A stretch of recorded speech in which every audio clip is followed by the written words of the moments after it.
Everybody farts. In fact, the average person lets it out about 8 to 25 times a day. But what happens when it feels excessive? Today, we're diving into the science behind gas, what causes it, when to worry, and how to reduce it naturally. Let's bust some myth and get to the bottom of this gassy situation. Welcome to Rich Key's Healthy Channel, your go-to source for real research-backed health tips and natural wellness solutions. Here, we break down complex health topics into simple, actionable insights so you can take charge of your health, one step at a time. Whether it's nutrition, disease prevention, detox, or dieting, exercising the body and enjoying a healthy lifestyle, we uncover what truly works and why, without the hype. Because your health shouldn't be a mystery, it should be your power. Rich Key's channel is all about finding the unlocking keys to a healthier life. Subscribe and find your unlocking key to a healthier and stronger you. Don't forget to subscribe and hit the bell so you never miss a truth that could transform your life. Disclaimer: the content on this channel is for informational and educational purposes only. It is not a substitute for professional medical advice, diagnosis, or treatment. Always consult your doctor or healthcare provider before making changes to your health routine. Welcome back to our Health Myth Busting series, where we take awkward and confusing health topics and break them down with science and practical tips. In this episode, we'll keep it light, we'll keep it real, and make sure you walk away knowing how to handle your gut health with confidence.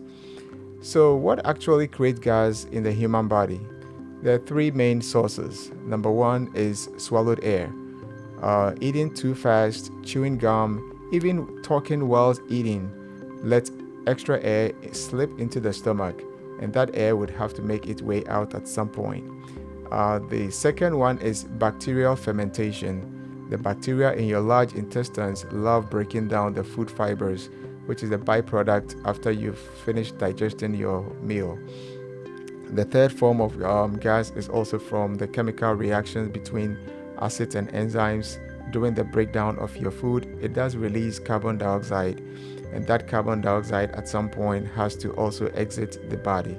So these are the main sources of gas from the human body. Now, most of the gas is harmless. Nitrogen, oxygen from swallowed air, it's harmless. Hydrogen, methane, and hydrogen sulfide from fermentation is usually from the digestion by the colon bacteria. And then, of course, the carbon dioxide that you also get from digestion of food also is another harmless gas that the body holds inside the stomach. Now, that smelly punch, most likely that's hydrogen sulfide, which mostly comes from the breakdown of protein and mostly eggs and proteins. Yep, that produce that tiny amount of smelly punch. Now, what causes excessive fatting? Okay, now, if your gas feels excessive, it usually comes down to your food and your habits. First of all, high fiber foods, beans, lentils, broccoli, cabbage. The gut bacteria loves these, and these fermentation equals extra gas. Second is food intolerance. Take lactose intolerance, for example. If your body struggles to digest sugars, if your body struggles to digest dairy sugars, bacteria handles it instead, which means more gas for you. Same goes for personal food triggers. Third, eating habits. Eating too fast, drinking fuzzy sodas, or chewing gum can all sneak air into your gut. So, is it always the food? Sometimes it is also how you eat. Now, here is a big one people don't talk about: constipation. When stool sits in your colon for too long, food ferments longer, bacteria multiply, and gas builds up. Think of it like a traffic jam. Everything slows down, pressure builds up, and more gas escapes. And holding it in, that is not harmless. Gas can be reabsorbed into the bloodstream. Pressure can build up, and over time, ignoring going to the bathroom edges can actually weaken your natural reflex to go, which creates a frustrating cycle. The good news: simple daily habits make a huge difference.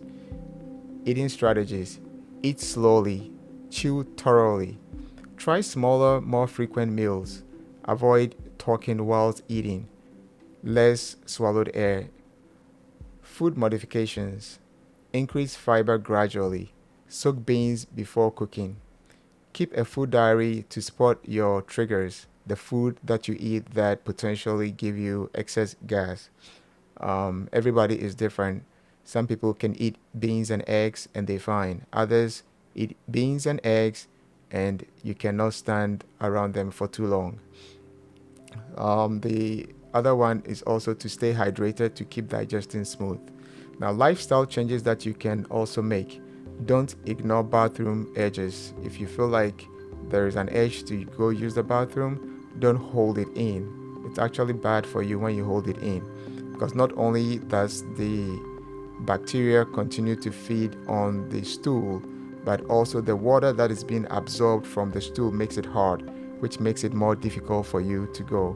So very important, don't ignore bathroom edges.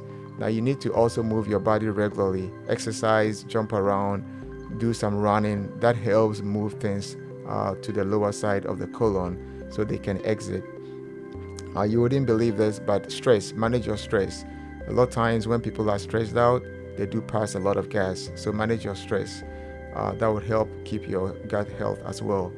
And then keep a consistent bathroom routine.